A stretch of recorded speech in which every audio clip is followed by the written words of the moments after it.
Don't be afraid to start over. And don't be afraid to televise the grow up and the glow up. Because, baby, how people met you is not where you're going to stay. You ready? Let's dig into this Feed Your Future Friday.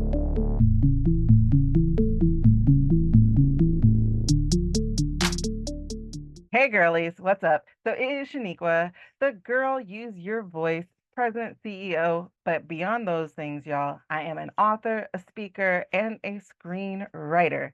And I am also here to help motivate you to make it through the weekend and make it all the way over to the other side of the week. First of all, congratulate yourself for your Saturday through Friday because you have made it. Everything you thought you could not do, you've done. Everything you thought you could not be, you've been. You may not have realized it in the natural yet, but baby, understand, trust, and believe that if it is inside of you, it can come outside of you. Your reality is waiting on you. Now, let's dig into this Feed Your Future Friday. Back it all the way back up. Let me start over and say, don't be afraid to start over. Y'all, I'm going to insert a picture like right here because what I am doing at the ripe old age of 44 is starting over. I'm smiling, but please understand there have been tears. There has been fear. There's been terror. There has been so much that I never thought I'd have to experience or feel and did, even to the point of wondering if I wanted to be here anymore. Some of y'all know exactly what that feels like. And if you do, I'm talking to you. So, girly, let's get to it. Okay. First off, I want you to understand this. You are not starting this journey all the way over. Please understand that what you are bringing forward is your experience, is your knowledge, is your information, not just your fear. And I wanted to point out fear because I do want to let you know I understand. One of the things that has taken me months to start pushing past is the fear of the amount of work that is ahead of me. I've spent 9 years in entrepreneurship. From 2014, when I had those twins at the age of 34, I had $99 to my name. I was a teacher, so we did not get paid during the summer, not in Miami-Dade County, nor did we make enough to really spread that money through the year. So summers were hungry days, ramen days. Let me fill out this coupon survey so I can get a code and feed my two older kids days. That's what summer was like for me for a long, long time. So there I was with my $99. There was a business opportunity. It was an MLM, but I joined, I took it, and within the month, I made $1,000. That was my first real hit of online entrepreneurship. Hold on, pause. Because some of us, this ain't our first rodeo. We've been entrepreneurs. We were those candy hustlers in school, right? Some of y'all sold homework, like you did it for them and you sold it. I wrote poems for money because there were a lot of guys trying to butter up their sweeties. I've been a hustler. And I say that in the nice kind of the word. Like I've always been about my money. I was an 80s baby. So I grew up in a time when men were leaving their women destitute. I'm talking about if they had a joint bank account, those men were cleaning it out and then telling the women they didn't want to be with them anymore. And so what that did was create single parent households and poverty amongst a lot of families. It didn't matter what the race was. As a child, I said, I'm going to have my own money. And did I? I made my own money.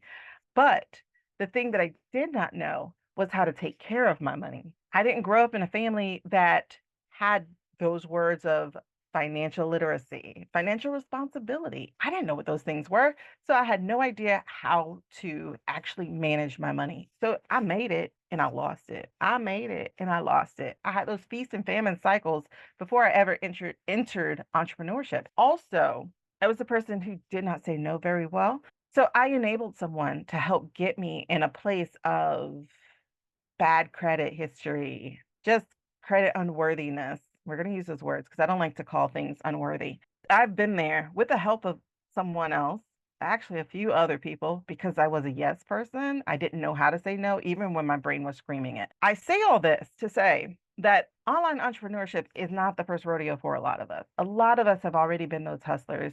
We've already went out and made money, but some of us have been doing it for too long. And the thing about hustle is it's supposed to be quick. It's supposed to be over. The thing about grind is it wears you down. It's literally in the word. You grind things to powder. And what happened is over the next 9 years of entrepreneurship, as I moved from MLM and MLM and MLM and MLM into the online space, what happened is I was grounded, literally. I became a shadow, the dust of the person who God called me to be, who I knew myself to be. Look, at 9, I knew who I was. I knew I was going to be somebody that people were going to want to be attached to. So I would tell people when I learned how to sign my signature, keep my autograph, it's going to be famous one day. So I was a confident person for a while until these tragedies and other things started happening to me. It started strangling my voice, taking my voice away. So that said, I carry the weight of these traumas into entrepreneurship.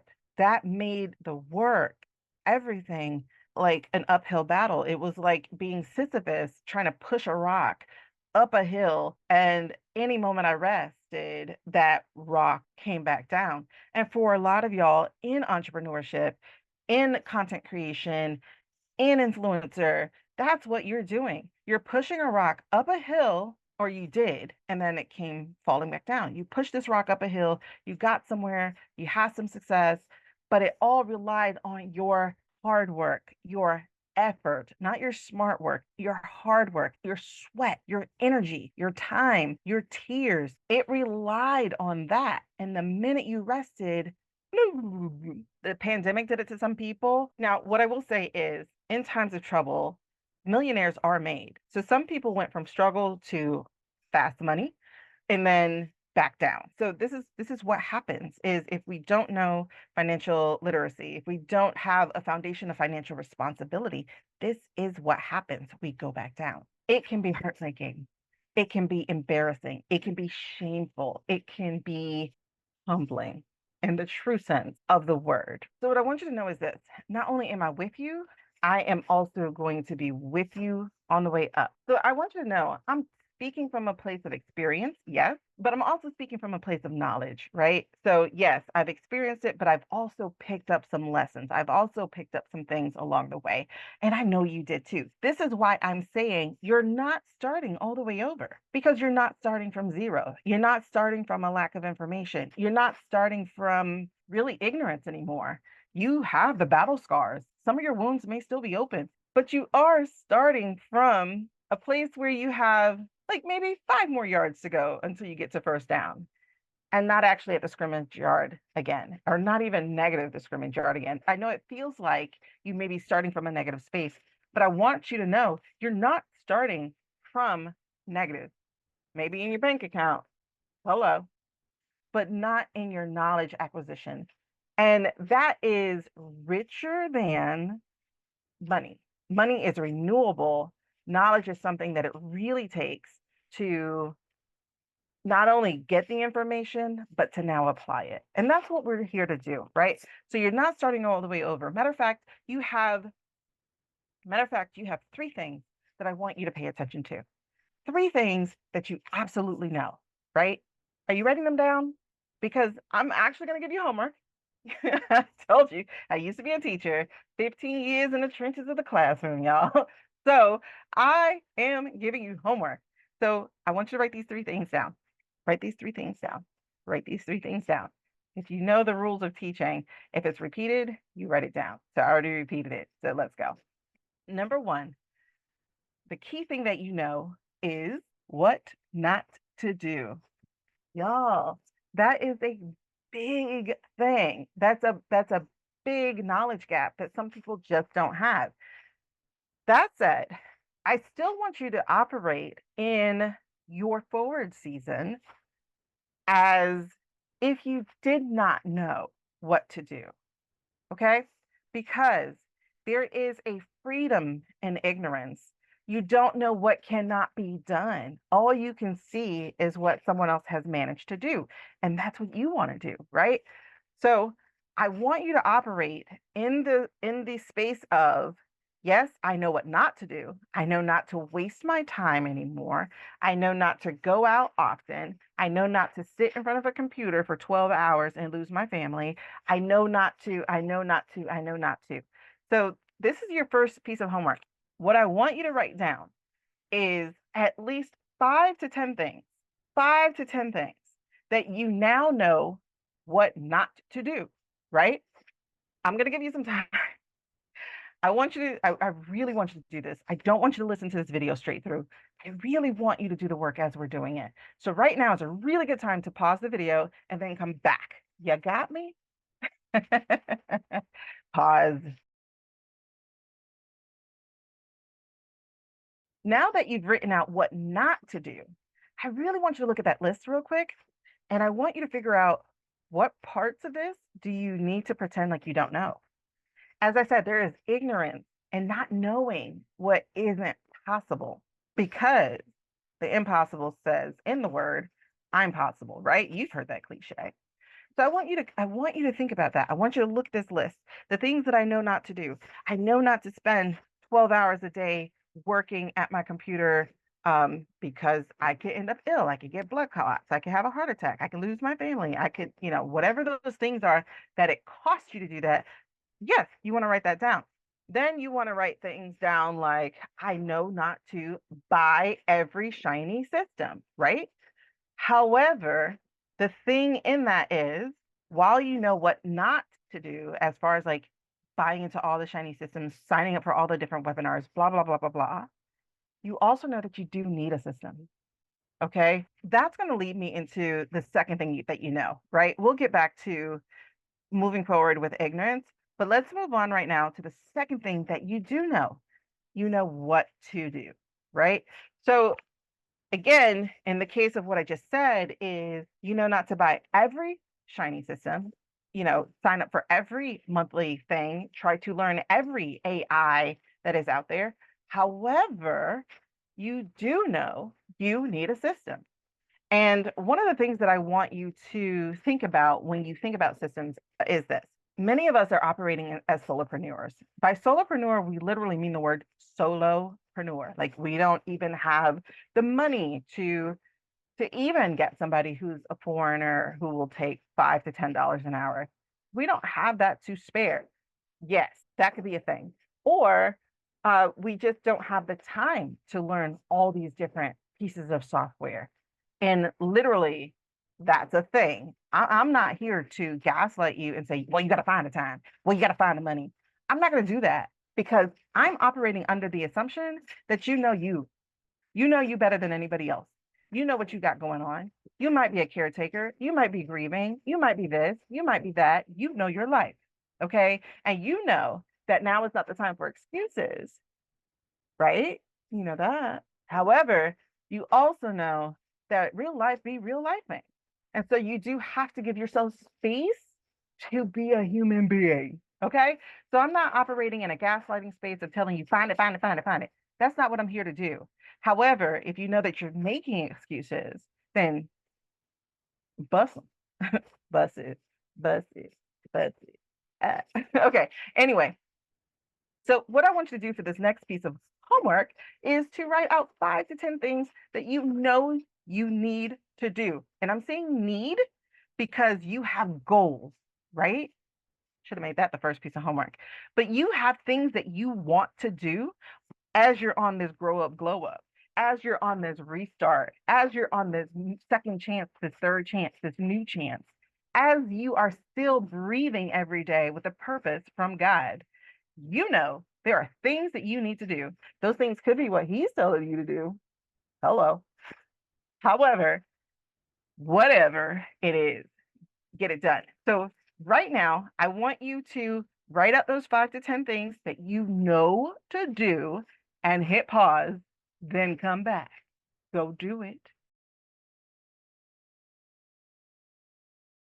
Welcome back because we're going to get into number 3, right? So we know what not to do.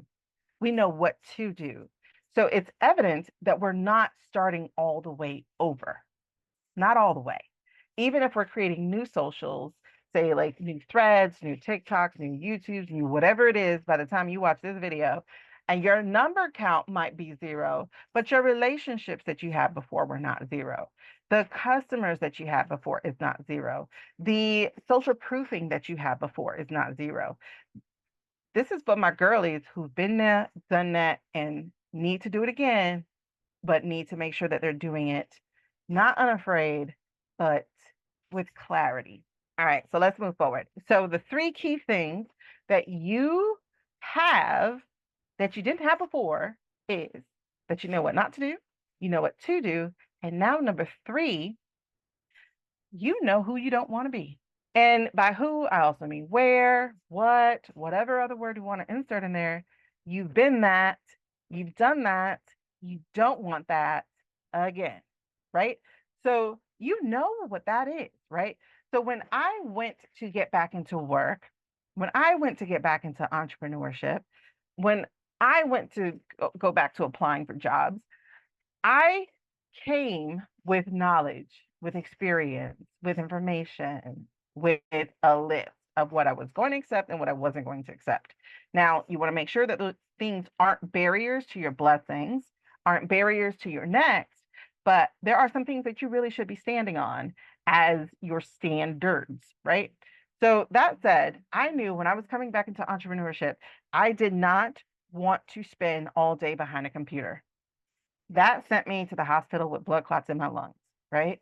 That also cost me a relationship with my friends, with my children, and with my partner because I have to work, I have to work, I have to work. Please understand that yes, you may have a need for making money, but that said, you still have a need for a relationship. No man's an island. We're not here to do this life alone. I don't care what people think or what people say. When you have a chance to repair and resurrect relationships, do so. When it's worth it, do so. When it's valuable to you, do so. Time is irreplaceable. Time is your most precious, precious commodity to the point where I don't even like to use the word commodity because it is irreplaceable. As of now, we don't know how to go back in time. As of now, we don't know how to extend our time. So that said, you need to make sure that you value every second of every day that you have remaining. Every breath is precious. Every second that ticks is precious. And every moment you can spend with your children, with your partner, with your friends, with yourself is precious and should not be wasted on just building or running a business. We were not made to be business. We were made to be people. Okay. I know we're doing the solopreneur thing, some of us. So I want you to think about systems, for instance, and I don't sell systems, so don't think I'm trying to push those off on you, okay? Now, I do have Kartra. I do love to use Kartra. So I am going to put my affiliate link below if you want to try Kartra for 30 days. I will tell you there is a pretty steep learning curve with Kartra, but so far it's like the system that I love to have. But a shift I had to think about with systems, because y'all, it used to have me in tears, just like I've tried Entrepreneur, I tried Keep, Infusion, whatever they were called. I tried just about all of them. And it would have me in tears because one, I did not know that I was neurodivergent. So, hey, ADHDers. And so I just wasn't grasping the concept of it, even though I was an intelligent person. But then there was a switch in the wording of it. And that's when I became a little bit more comfortable or just a little bit less resistant to getting it figured out. And I saw a system as my teammate, a system as an employee that I could have working 24/7, which would allow me to get from behind my computer all the time. Y'all, I used to try to hurry up and get emails written, and we're about to have a course, but I haven't sent out the emails yet. And so I'm trying to hurry up and get them done, or I'm running a challenge and I have to do the emails every day and blah, blah, blah, blah, blah. So having a system allowed me to go ahead and have that stuff preloaded. We won't get into the whole testing thing because, yeah, or at least to preload a day or two in advance because I'm not a person who can plan far ahead, but I can plan with, okay, we're doing this tomorrow. I could do that and have that planned out, you know, and already loaded in the system.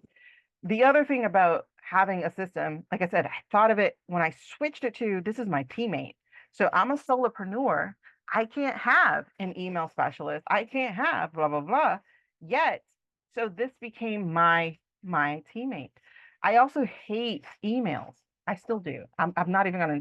There's no mind shift to that. Okay, as far as like the hate, the level of I don't like emails because most emails are fluffy and you don't even need them but people still send them.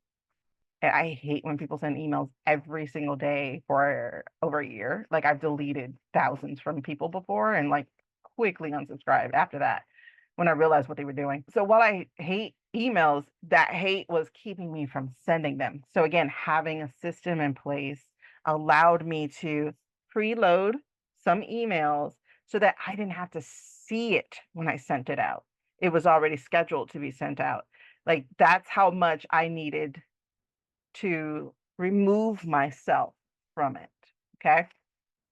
So I'm not going to keep harping on that because, again, I don't sell systems. I don't make them. I don't do them for people. But I just want you to understand that even if you're doing this alone, there are some things that you're going to want to invest in and find the way to get it. If not, it's going to be your time and energy. Y'all know the saying, which is true, is that you're going to pay something. In economics, it's called an opportunity cost. Everything costs something. I hate when people go say it costs nothing to like, share, or subscribe. By the way, this is a good time to do that. I know it costs a thought, which is energy. It costs an action, which is energy, and it costs your time. Okay. So I'm very thankful and appreciative of those. Thank you, by the way, for doing that. I'm very appreciative of that. So I just want you to know that is something that it's going to cost you. It's going to cost you. And so one of the things that I make sure that I have every single month, like I have to figure out how to get it done and I get it done, is I have my system in place because I know I hate emails. I know I need to have a landing page or some place for people to go. I know this. And I know that I want things all in the same place, not all around, because again, I'm neurodivergent. I just want you to understand that you're not starting over from scratch, not all the way, but you are starting over from a place of experience, of knowledge, of information, of relationships already in place. That said, one of the things that you probably have carried with you, besides just determination, besides just a hope or a desire, a goal, is you probably carried fear. And I feel like I do need to do a different video on this, but I just want to go ahead and mention this real quick. The saying of do it afraid really is the way to be. While it is often said that we're not to have fear, God didn't give us a spirit of fear. If you are into the Bible, you'll realize they have to say that over and over again because we are human and fear is a thing that we're going to have an emotion, a thought, a feeling. We're going to have it. And so you really do go forward in spite of your fear. You really do it afraid. Now, yeah, we'll probably save this for a different video. That said, again, I want you to feed your future. I want you to feed your future. And so in this third thing, yes, we're not done. You have that homework to do. I want you to write that down. Who do you not want to be? Who don't you want to be? And think about who you were. Think about what did not bring you joy. Think about those things. And so this is a really good place right now to pause and get that work done.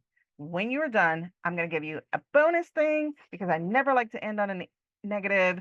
So hit pause right now and go write out the 5 to 10 things, the people, person, traits that you had before that you don't want to be. I know a person that I don't want to be is the person I've always been fighting against being. I did not want to be the person where money was my focus. Now, that said, I have had a coming to Jesus moment where I realized it's money that funds the mission. So you do have to have money. You know, abundance always walks with me. That's the other thing I knew, but I had to relearn is that abundance walks with me. Abundance really is my birthright. And many of y'all probably feel the same way, right? You probably know the same thing. So if it was, I was repelling it because I was looking at, again, other people, their spirit, the way that they behaved. I do not commoditize my relationships. I'm not creating a relationship just to later sell you. I don't do that. Like right now, this channel, me coming here, is because I was convicted about hiding in the shadows, which is why my tag for this channel of Girl Use Your Voice is come out the shadows, right? Because when God's calling you forward, He's calling you forward into the light. And it is the light that chases away the shadows, the shadows of depression, the shadows of anger, the shadows of fear, the shadows of grief. We got to shine light, light being truth, truth being God, on these things. But we also have to be the light. And if we're the light, we get to help chase away the shadows for other people. So I got convicted because it takes me so long to get up and hit the button. But if I don't, I am my people stay in the shadows. So I want you to understand that you don't have to be like everybody else. I refuse. I absolutely refuse to be like everybody else where money is the mission. No, the mission may need money, but money is never the mission. Money serves the mission. Money helps the mission. Money funds the mission. It's not the mission. And to make that the mission would have been disintegrous for myself. Like it would throw me out of authenticity. If that's you, hey, it's you. I'm talking about me, right? So I knew I didn't want to be that person, but I also know that I don't want to be the person who got here. I love her. I thank her for her choices. I thank her for the things that she has done. I forgive her for operating in a state of fear as opposed to moving through it. So I thank her because we're still here. So I thank her for the lessons. However, I don't want to be her again. And so I'm choosing to be, and this is the fourth part of your homework, and the final part of your homework is who do you want to be? I want to be a person who shows up. I want to be a person who hears, well done, my good and faithful servant.